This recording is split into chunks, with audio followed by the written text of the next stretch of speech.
Welcome to the Europe Conversation, where this week my guest is Executive Director of Frontex, Hans Leitens.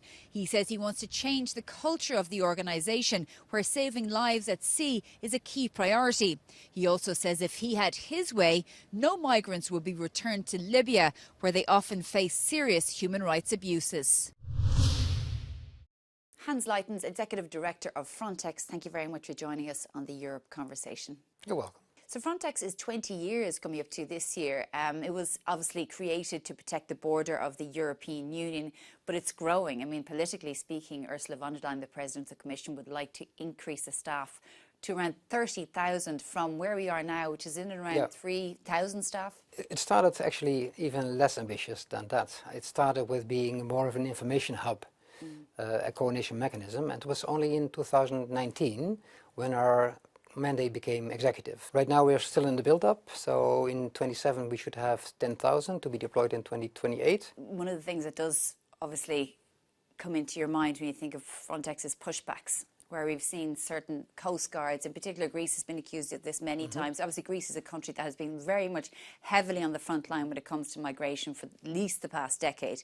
But that people are being pushed back away from the coastline, deep into the sea, on unseaworthy vessels, where often they die. I mean, we had the case of the Adriana, where 600 people died. And you see all of those images of little children spread around the coastline dead. Can you tell us about that? Because Frontex does come under a lot of criticism for it not taking enough of its responsibility there. Well, to start with, I think every single casualty hurts. Hurts, of course, the families, but also hurts us, because when we took up our job, we promised to serve and protect. So we're not sort of the enemy, they're not our opponents. Migration is a fact of life, and we have to deal with it, we have to manage it. So that's to start with. Then secondly, I think it's important that we support the member states. Indeed, we see and we also observe ourselves that sometimes there are incidents. They're reported by us, they're investigated by the Fundamental Rights Office in most cases, but also the follow-up of these incidents are with the member states.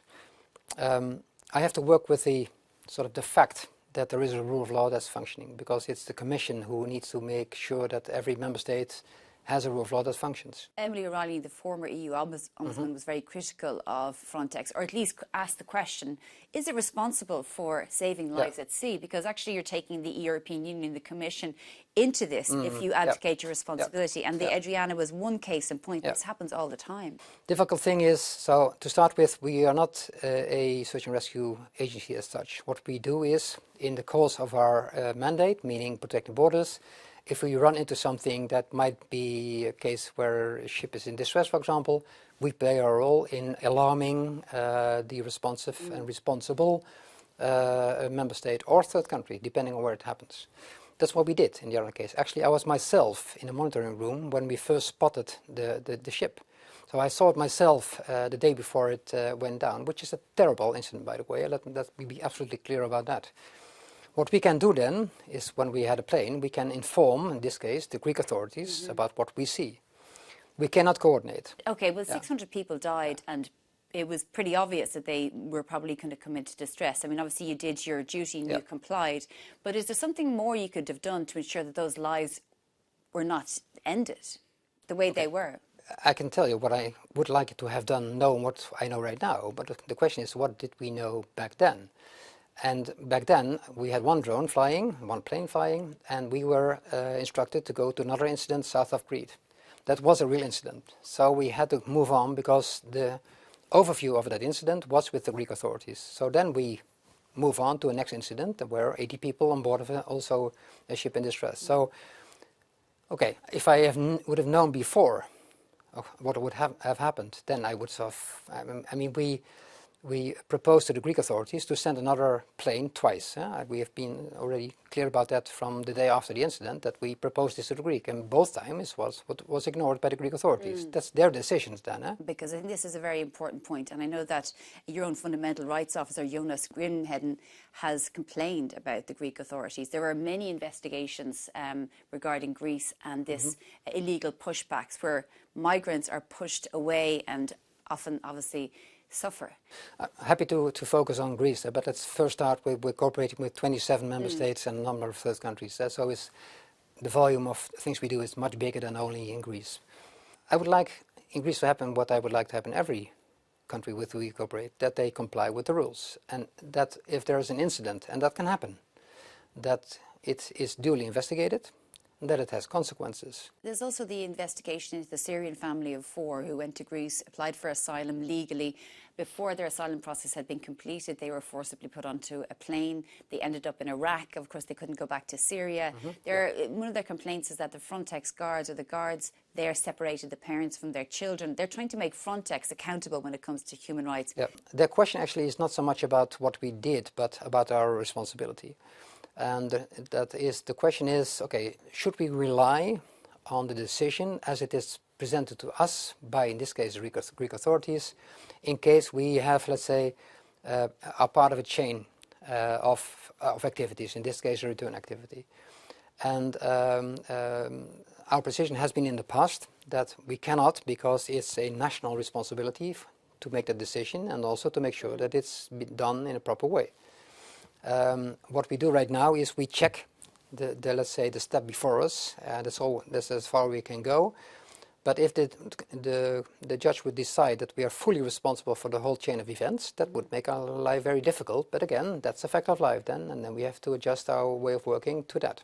In the past, Frontex has said that NGOs saving people at sea are a pull factor for migration. Do you believe that that is the case? Well, you never heard me say that.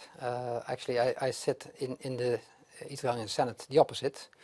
I have no proof. Actually, there is scientific proof that it's not the case. So there have been academia looking at the topic, and they proved with duly investigative studies that there's no proof that it is. And I have no proof of that either. So for me, NGOs are part of the ecosystem. I'm in touch with them. We speak. We try to understand each other's positions. We try to make sure that we don't sort of block each other's, because we all see the need to save lives at sea, for example. But you see you see Frontex as a role in saving lives at sea. That's what you also believe. Yeah, sure, we are. Yeah. Because we know that Frontex obviously uses drones and planes to spot ships coming in, and often they're brought back to places like Libya, where people, and we've seen the long-standing reporting of this, people often face torture, arbitrary arrest. Can Frontex stand over that when they know that the repercussions for those people is so grave? Let me be very clear. I wish there would have been no one returned to Libya, because I fully agree with what you just stated. There we have a professional dilemma, actually. Let me just give you an example. First of all, the Mediterranean is divided in search and rescue zones, and it's not our invention. It's UN law who sort of says, okay, who is responsible where? We do patrolling, what we call pre-frontier. That means that we fly over international waters, but it includes the search and rescue zones of, indeed, North African countries like Libya.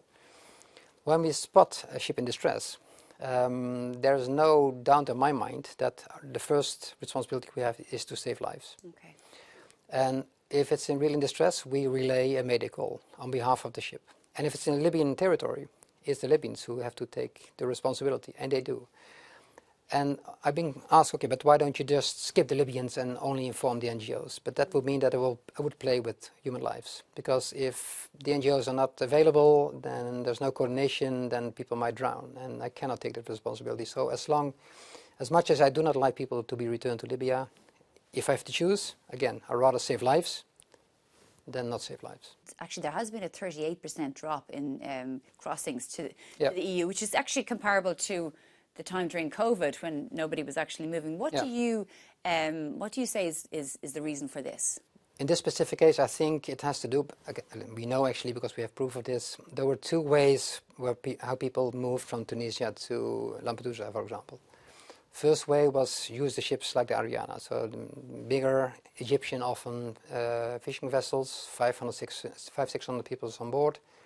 And the other way was using smaller boats, and these were makeshift metal boats. They would construct them in 24 hours. They cost about $1,000, and they could take 30 people on board. The Tunisians stepped up their enforcement there, so they stopped this modus operandi. And that actually explains right now the decrease. Because you mentioned Tunisia and Egypt, and obviously we talked about Libya before that, and the EU has done important deals with those two countries to stem the wave of migration, but would you be concerned about the human rights in those countries?